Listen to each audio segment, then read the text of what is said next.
Bhaskar is always on right track. That is why Fast Track Taxi app உடனே download பண்ணுங்க.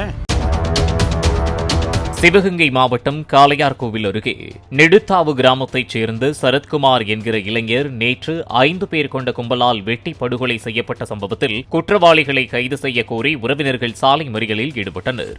இருப்பான்பூச்சி அருகே நடந்த தாக்குதலில் சரத்குமாரின் நண்பர் சிவசங்கர் என்பவருக்கும் வெட்டு விழுந்த நிலையில் படுகாயங்களுடன் அவர் சிகிச்சை பெற்று வருகிறார்.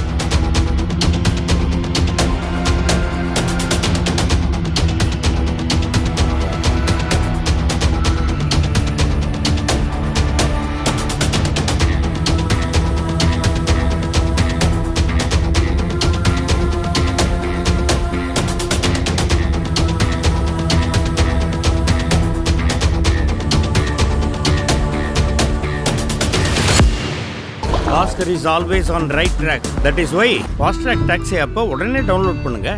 பிளே ஸ்டோர் மற்றும் ஆப் ஸ்டோரில் இருந்து பாலிமர் செயலியை QR கோடு மூலம் பதிவிறக்கம் செய்யுங்கள். செய்திகளை உடனுக்குடன் பெறுங்கள்.